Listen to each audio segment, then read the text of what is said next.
मैं कहना चाहता हूं कि इस विद्यालय के 700 भैया बहन, इस समय 700 भैया बहन यहाँ पर बैठे हैं। हम पूरे उत्तराखंड के अंदर, पूरे देहरादून के अंदर एक सकारात्मक क्रांति ला सकते हैं। और मेरा विश्वास भी है, उत्तरकाशी में हरसिल तक, चमोली में पांडुकेश्वर तक और कुमाऊं में धारचूला मुंशियारी तक 13 जनपदों के अंदर अगर 1.25 करोड़ लोगों की एक ऐसी सकारात्मक ज्वाला पैदा हो जाए तो हम कहते हैं कि पलायन जैसे मुद्दों से लेके संस्कृति और सभ्यता को बचाने से लेके मानवता को बचाने से लेके इस देवभूमि का नाम ओजस्वी अक्षरों में लिखने के लिए हमारा इस विद्यालय का बच्चा एक नया मुकाम हासिल कर सकता है। उसके लिए आवश्यकता है कि आज आप जिस सब्जेक्ट को पढ़ रहे हैं, जो इतिहास, भूगोल, नागरिक शास्त्र से लेके फिजिक्स, केमिस्ट्री और कॉमर्स के सब्जेक्टों का आप अध्ययन कर रहे हैं, उसको बड़े मनोबल और आत्मसात के साथ कीजिए, क्योंकि आपकी दशा और दिशा को परिवर्तित करने में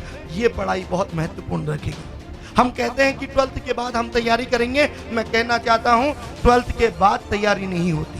जो करने वाले हैं, जिनको एनडीए में जाना है, सीडीएस में जाना है, सचिवालय विधानसभा के अंदर जाना है, किनको आईएएस पीसीएस के एग्जाम की तैयारी करनी है, 6ठी से लेकर 12वीं तक की पढ़ाई को आप आत्मसात कर लीजिए, तो निश्चित रूप से आपका भविष्य और आपकी दिशा और दशा एक सकारात्मक क्षेत्र में जाएगी।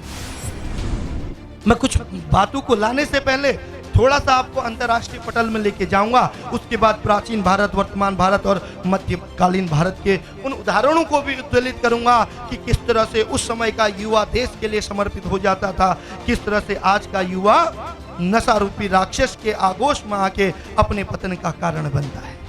दोस्तों, आज वो समय नहीं रह गया जब चाइना, जापान, उत्तर कोरिया, नाइजीरिया, दक्षिण कोरिया, अमेरिका, रशिया जब एक पटल में बैठते हैं तो हिंदुस्तान को वो कभी भी हल्के भाव में नहीं लेते, क्योंकि उनको पता है कि जहां हिंदुस्तान के पास युवा शक्ति है, वहां प्रौद्योगिकी और आईटी के क्षेत्र में भारत का युवा विश्व में परचम लहरा रहा है। अगर हम संस्कृत और सभ्यता की बात करें, जहां से लोगों ने मुंह का आवाज निकालने का प्रयास किया था, जहां से शब्दों का प्रभाव हुआ था, उसकी जननी भी भारतवर्ष है।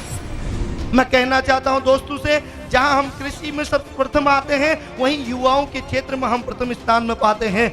आईटी हो या सूचना प्रौद्योगिकी, जहां युवा शक्ति और युवा राष्ट्र की बात आती है, वहां हम सबको पछाड़ देते हैं। लेकिन फिर भी मुट्ठी भर कुछ आतंकवादी जो डेली कश्मीर में हिंदुस्तान को नेस्तनाबूद करने की बात करते हैं, कुछ मुट्ठी भर अलगाववादी हमारे युवाओं को बरगलाने की बात करते हैं, कुछ मुट्ठी भर आतंकवादी जो सियाचिन से लेकर कारगिल तक हिंदुस्तान के तिरंगे को झुकाने की बात करते हैं, उनका मुंह तोड़ जवाब देने के लिए हमारे सीमा पे हमारे बड़े भाई योद्धाओं के रूप में, वो किसी का पुत्र, किसी का पिता, किसी का भाई, वीर सैनिक के रूप में देश का प्रतिनिधित्व कर रहा है। वो कभी हिंदू मुसलमान की बात नहीं करता, वो कभी ठाकुर पंडित की बात नहीं करता, वो कभी कुमाऊं गढ़वाल को बांटने की बात नहीं करता, वो हिंदुस्तान के टुकड़े करने की बात नहीं करता। वो भारत की अखंडता के लिए, विश्व को विश्व गुरु की प्रकाष्ठा की ओर ले जाने के लिए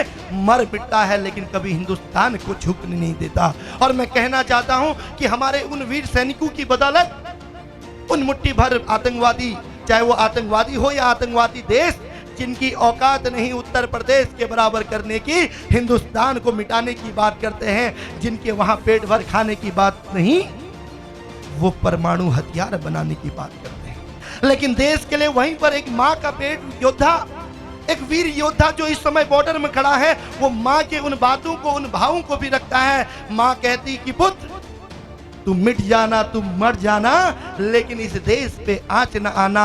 और वो पुत्र भी इस जन्मभूमि को नमन कर लेता है। हम पल भर के लिए मिट्टी में नहीं बैठ पाते, वो मिट्टी में मिल जाता है।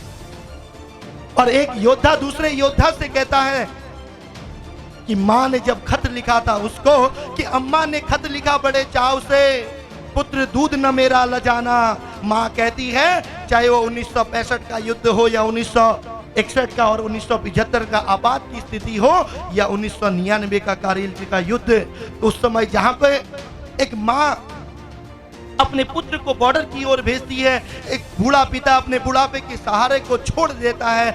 जहां पर एक माँ दुल्हनों की तरह जो कल तक सजी थी आज वीरांगना बन जाती है। तो माँ के वो शब्द उस पुत्र के कानों में जाते हैं कि माँ, अम्मा ने कहा बड़े चाव से, अम्मा ने खत लिखा बड़े चाव से, पुत्र दूध न मेरा लजाना, एक इंच भी पीछे मत हटना, चाहे इंच इंच कट जाना। ये माँ के वो भाव जब उस पुत्र के अंदर जाते हैं, वो पुत्र मिट मर जाता है। वो युद्ध में उन उग्रवादियों को परास्त कर देता है और मरते मरते माँ से कहता है कि माँ, तेरे पुत्र ने आज ऐसा इतिहास रचा, तेरे शपथ उन शब्दों को आत्मसात किया। मैं इंच इंचों में कटा माँ, लेकिन मैं पीछे नहीं हटा। और उन बातों को साकार करने के लिए वर्तमान भारत के उन शहीदों को, उन फौजियों को, उन समस्त सैनिकों को आप सम्मान के भाव से देख सकते हैं। उसी समय आप इस विद्यालय में बैठे हैं, आपका कर्तव्य क्या होना चाहिए उस बात पे भी हम निर्भर करते हैं। अगर प्राचीन भारत की बात करें तो अखंड भारत को बनाने के लिए कौटिल्य जैसे गुरु, चाणक्य जैसे गुरु, जिन्होंने चंद्रगुप्त विक्रमादित्य को एक आह्वान के साथ मर मिटने के लिए पूरे सैनिकों को समेत भारत माँ की रक्षा के लिए, अखंड भारत के निर्माण के लिए अगर प्राचीन भारत के लोग आ सकते थे, अगर मध्य भारत में महाराणा प्रताप जैसे योद्धा मेवाड़ का नेतृत्व कर सकते थे, वो घास की रोटियां खाना तो मजबूर कर देते थे, अपने आप को तल्लीन कर देते थे, लेकिन हिंदुस्तान को झुकने के लिए वो कभी किसी की गुलामी करना पसंद नहीं करते थे।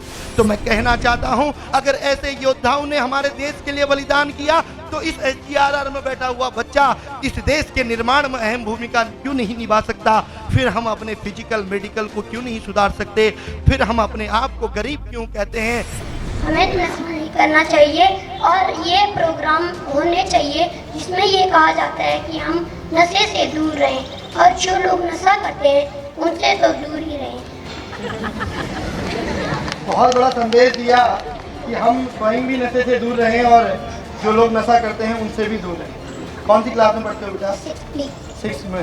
तो आप अपने क्लास में, स्कूल में जहाँ पर कोई बच्चा अगर दिखेगा, आप कहोगे कि भैया ये नहीं करना है? Yes sir. आप आज की बात कभी अगर तुम्हारे दोस्त ने तुमसे कह दिया तो तू भी कर ले? तो मैं कोई ऐसा दोस्त नहीं बनाता जो ऐसे काम करे। जोरदार तालियां हमारे नन्हे प्रतिविधिया के साथ। जो हम बीड़ी पीते हैं और सिगरेट पीते हैं उससे कैंसर हो जाता है और डॉक्टर बोलते हैं कि उसका ना क्या ऑपरेशन भी करवाना पड़ता है। भजीनी प्यारणत जियो न सको पानी ये माँ जिंदगी खराब तुम भी